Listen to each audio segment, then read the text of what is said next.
आयुका तथा राजभाषा समिति का धन्यवाद मुझे इस अवसर को प्रदान करने के लिए। तमस में है प्रकाश ये कविता मेरे आयुका वेधशाला, गिरवली वेधशाला जो है हमारी, वहाँ पे जो अनुभव हमने बिताए हैं, एज ए ऑपरेटर हम काम करते हैं थे वहाँ पे। तो रात में जो आकाश दिखता था तो उससे कुछ कल्पनाएं सूझती थी। उस अनुभव पर मैंने ये कविता लिखी थी 2021 में। तमस में है प्रकाश, तमस का अर्थ होता है अंधकार। तो अंधकार में ही कैसे प्रकाश है, तो जो टेलीस्कोप से ऑब्जर्वेशंस करते हैं उनके लिए जितना ज़्यादा अंधकार हो उतना ज़्यादा अच्छा है, तारे अच्छी तरह से दिखेंगे। गिरवली शिखर पर बीत रही एक रात्र, दूरबीन से देखते मेरे चक्षु, निहारते कुछ नक्षत्र। कभी स्वाति, कभी चित्रा, तो कभी देखते हस्त। कुछ होते हैं उदय तो कुछ होते हैं अस्त। निशा के इस प्रहर में 27 नक्षत्रों की भरी सभा, संग है फैली आकाश गंगा की दुधिया आभा।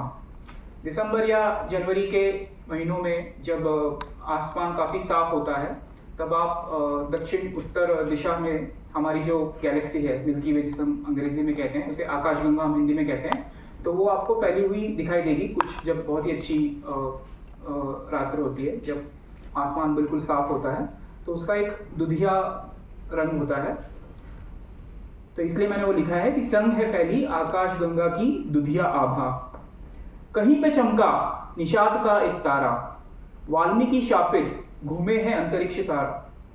तो ये हमने कथाओं में सुना है, पुराणों में, कि वाल्मीकि जो हमारे आदि कवि थे जिन्होंने रामायण लिखी, तो उनके मुख से संसार का पहला श्लोक कैसे निकला था कि वो एक बार नदी के तट पे गए थे, तो वहाँ पे 2 क्रॉंच पक्षी थे। तो उनमें से एक क्रॉंच पक्षी को एक निषाद, मतलब एक शिकारी ने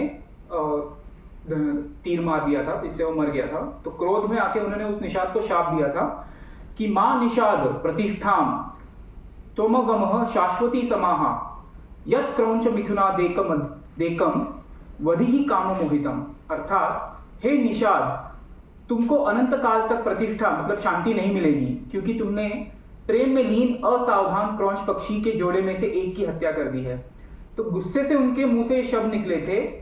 तो बाद में जब वो शांत हुए और उन्होंने इसका अवलोकन किया तो उनको पता चला कि ये छंदबद्ध एक श्लोक बना है। तो ये संसार की पहली कविता माना जाता है। और निषाद का एक तारा मतलब ओरायन का जो कॉन्स्टलेशन, ओरायन समूह, तो मतलब सब चीज घूमती रहती है खगोल मंडल में, क्योंकि हमारी पृथ्वी घूम रही है।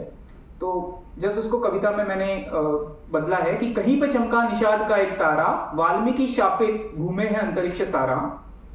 आज लुप्त है क्यों चंद्रमा की प्रलोभक ज्योति, किंतु इसी तम में है दृश्य ब्रह्मांड के ये मोती। मतलब आसमान में अगर चांद नहीं रहेगा रात को तो ऑब्जर्वर्स के लिए अच्छी बात है, क्योंकि तारे अच्छी तरह से दिखाई देंगे। तो चंद्रमा की प्रलोभक ज्योति नहीं है, लेकिन इसी तम में अंधकार की वजह से ही ये मोती जो तारे दिख रहे हैं वो और अच्छी तरह से दिख रहे हैं। अचरज में है मन विज्ञान का यह रहस्य, सुलझाए तो आर्य नहीं तो साधारण मनुष्य। कि हमें बहुत क्यूरियोसिटी है, जिज्ञासा है कि क्यों ऐसा है, ब्रह्मांड कैसे निर्माण हुआ है, जिसके प्रश्नों का उत्तर हमारी जैसी संस्थाएं लेती है। इसलिए ये कविता, ये जो छंद है, ये सूझा है कि अचरज में है मन विज्ञान का यह रहस्य, सुलझाए तो आर्या नहीं तो साधारण मनुष्य। और थोड़ी कोशिश की थी कि मेरे सभी परिवारजनों के नाम इसमें मैंने पिरोए। तो जैसे निशा, आभा, विज्ञान मेरे पापा का नाम है, ज्योति मम्मी का नाम है, और आर्या और आभा मेरी 2 बेटियां। धन्यवाद।